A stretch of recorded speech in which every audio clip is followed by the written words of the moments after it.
Welcome back everyone to the Hello World Guide. This is another episode of the Raycaster game in C++ series, and in this video we are going to continue by, we are actually going to completely change our raycasting algorithm. So if I were to go ahead and open up my renderer, you can see that we do this raycasting algorithm here, and let me see.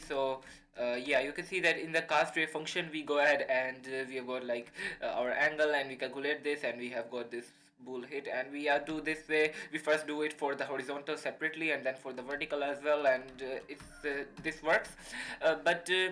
This algorithm has got a bunch of problems. Firstly, it is we are going to implement a newer algorithm that's going to be first of all more efficient, and with that algorithm we have to calculate the distance separately, and then we have to apply some corrections because of the fisheye effect and stuff.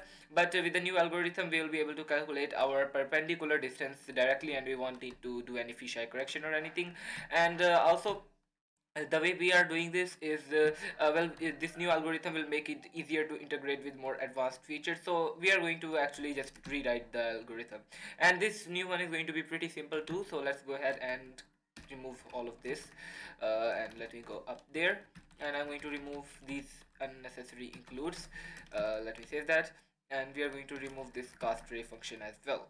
So now let's go down here, and you can see that we have got this draw 3D view, and inside of this we were doing this earlier. We are going to remove this from the we are going to basically reset the whole for loop, and we'll use it in a different way. uh, yeah, and we'll remove the for loop, and also let's remove the draw rays function. So I'm going to open up render.h, and I'm gonna remove the draw rays function because we don't really need that anymore, so let's just remove it. uh, yeah, so with that we have got this done here, and we are going to this with this algorithm we'll not be going over like each angle separately. We won't be casting array for each angle. Instead we'll be casting array for each pixel of the screen, or each column of the screen, actually not pixel. So since we are doing this, let's not cast number rays, but instead let's just cast for our whole screen width. We can remove the num rays here, and this basically means that we'll be removing column width as well. This means that we'll be like rendering at full resolution. So if our screen is 1200 pixels wide, then we'll be rendering at 1200, and so on. So we will remove that. Before, earlier we were rendering at only 600 because 1200 might get too much on some computers, but with this algorithm we don't need to worry about that, and it will also make a lot of things quite easier. So with that we can actually remove this rectangle shape as well, because since now we are drawing one column at a time, that means our each column is going to be exactly 1 pixel wide, so we don't actually need a rectangle. We can just use a simple SFML line. So a line is always like the unit thickness, so we can use that instead. Now this new algorithm will begin implementing here. This is actually the DDA algorithm, and the way it will work is that we'll need the first of all we'll need a vector for the direction of the player. So first of all, let's create a float angle which we are gonna set to player. This is gonna be the player's angle in radians, so multiplied by pi divided by 180, like that. And let's just actually rename that to radians to kind of make its purpose more obvious. And let me go here, and now with that we have got radians, but we need to actually convert this to a direction vector. So for that we'll create an sf colon colon vector 2f. Let's call that direction, and we are going to initialize it with and calculating the distance is pretty simple. You can just take the cos for the x and the sine for the y. So std cos radians and std sine radians, like that. So yeah, and the next thing we need to calculate is the plane vector of the camera. Now what's the camera plane vector? Well, it's going to basically be like representing our imaginary camera plane. So it will be like it will basically be the perpendicular to the direction, so that if we are facing forward, then the camera face is going to be the exact perpendicular of that. It is going to be the kind of like the screen that we are viewing from. So calculating that means that we just need to calculate the perpendicular. For that we are going to just call it plane, not camera plane, just plane. And for this we are going to take the negative of our direction dot y for the x of the plane is going to be direction dot y is negative. Negative because because of how our coordinate system works. If we go down then it increases, and if we go up then the y decreases. So that's why we need to take negative of this, and on the x we don't need to take negative, and these are inversed, so flipped. So for planes x it's based on direction dot y, and for the planes y it's based on direction dot x. That gives us essentially the perpendicular vector. With that calculated, we can finally begin our this loop here, and inside of this loop the first thing we'll calculate the camera's x direction. X not direction is going to be like the actual pic. So we are drawing these columns from 0 to screen width, and this is going to be the column in camera space, so it's going to be from -1 to 1. In order to calculate that, let's just take our eye and multiply that. We can divide that by screen width. So if you divide, for example, if our eye is 12, it will become a 1, but we need it to be -1 to 1, so we are going to multiply this by 2, and multiplying by 2 and dividing by screen width will give us so for I is equal to 0 it will give us 0, and for I is equal to 1200 it will give us actually it will give us 2. So we can subtract 1 from this, and now our range is going to be between -1 to 0 to 1, like that. So this is going to be our range for this camera x.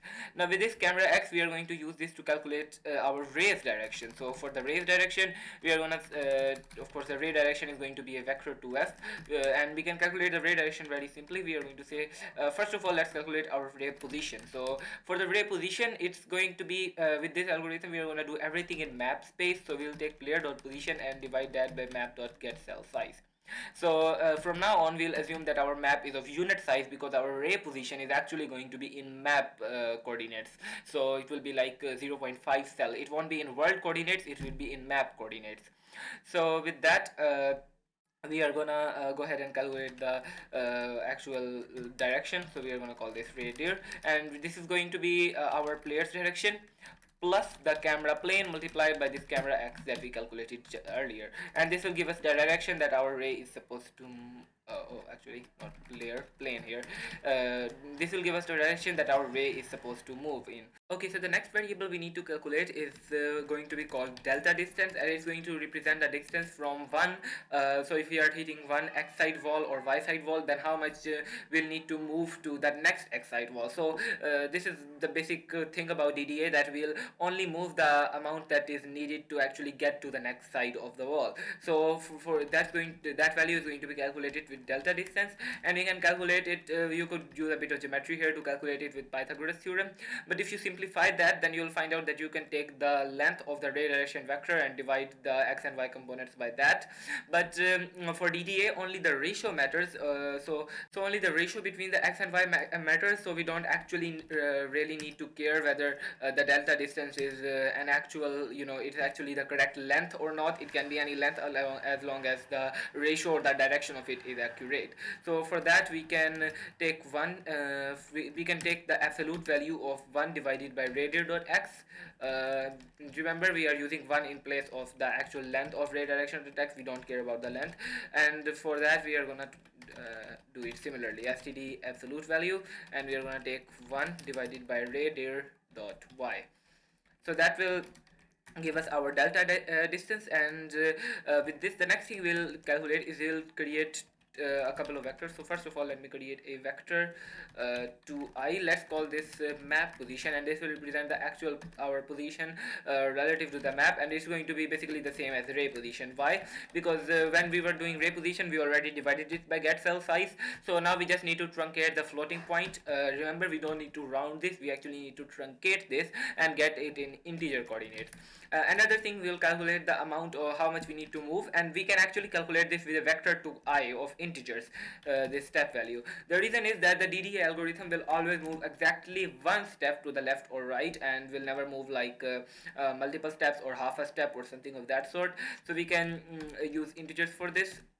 And another thing we'll have here is a SF vector 2f is called side dist. So now we need to understand what is the exact purpose of these variables. Now the purpose of this map position variable should be pretty obvious. It's just a actual integer map position, and the step will represent how much we actually need to move between cells. So it will either be 1 or -1, won't be any other values.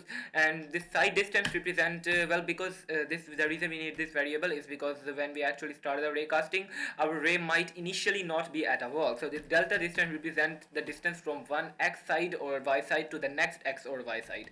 But when we start, we might not be at the x or y side. So this is going to be the initial distance from our x side to our y side, and that's so we need to calculate this in order to make sure that we start at the x or y side. So in order to calculate this, well, we'll have basically a couple of conditions here. So first condition will be we'll check if our ray position dot x is less than 0.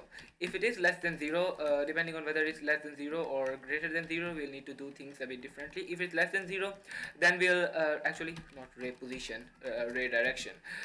So if it is less than 0, then our step dot x will be -1. Alright, so our step.x will be -1, and for our side distance, we'll get our position.x, actually the way we need to do this is we need to get our map position.x minus our ray position.x. That's the actual way we need to do it, and this will give us the perpendicular distance. So we multiply this by delta distance.x, and that gives us the actual Euclidean distance, the one with the kind of the Pythagoras theorem one. So we get this distance, and then we are gonna go ahead and copy this and paste this here. In the else, it's going to be very similar, except that this is going to be positive, and when we are doing this, well, actually a bit of a mistake. This needs to be negative, and this needs to be positive, because basically because we are moving towards the left, so we need to do it this way. And for this is fine. This needs to be negative and this positive, but we are going to add 1 to this because we want to have like 1 ahead, because on the right side it's greater. So this is for the left and this is for the right.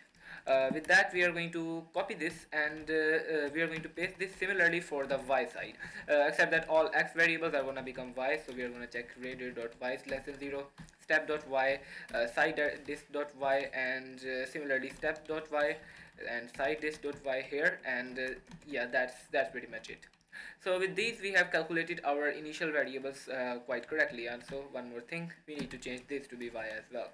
So this, and of course the delta distance also needs to change. And with that, we should have our variables for the actual initial variables start calculated, and now we can start our DDA algorithm. First of all, we'll create a couple of more things. This is going to be, first of all, it's going to be a bool hit, or let's call it did hit. This will represent whether we actually hit any wall or not, and the other one is going to be is hit vertical, to determine whether we hit a vertical wall or not, because this information is required. We need these. And now we can begin our DDA algorithm. So if we want to begin, we can just do while not did hit. We can just continue until that, and we'll also need a counter, because sometimes there might be a case that a map is not closed, and we don't want to go in an infinite loop. So we'll have a variable depth is equal to 0, and we are going to also make sure that our depth is less than max raycast depth that we had here. And in the end of this loop, we are going to just increment the depth. So inside of here, the way we'll do this is that first of all, we'll have an if statement here, and we are going to check if our side distance dot x is less than our side distance dot y. If this is the case, this means that we are doing a horizontal wall. So first of all, we'll go ahead and increment our side distance. We'll get our side distance dot x, and we'll increase it by delta distance dot x, and we are gonna also increase our map position, of course, and this is gonna increase by step dot x. These are both integer variables, and in the end, we'll make sure to set our is hit vertical to false. So this means that our hit is not going to be vertical, and we are gonna go here, and if it's not the case, then we are doing a vertical check right now. So we are gonna increment this by y here as well. Map position dot y plus equals step dot y, and is hit vertical, I'm gonna set that to true. So that's awesome, and now we'll need to we are doing our depth plus plus here, but we also need to check whether the map position that we have got currently is actually hitting anything. So how do we exactly go ahead and check that? And actually I made a bit of a mistake here. This is supposed to be delta distance, not side distance. And yes, okay. So for checking that, we are going to go ahead and let's create the reason I'm creating separate variables for this is because well, map position.x kind of gets long to type out, so we are going to say map.y, and we are going to also say okay, we are also going to say const auto and grid is equal to map.getGrid, and we are taking a const reference. It should not actually copy the value, so it's not going to be any performance penalty, so we'll use that. Okay, so we'll make sure that if our x is greater than 0, and well, first of all, let's do the y check. If our y is greater than 0 and our y is less than grid dot size, because the grid has y first and then x afterwards, and our x is greater than 0 and our x is less than grid y dot size, and we are also going to of course check if our grid xy not xy yx is not equal to sf color black, because black means that there is nothing on that cell.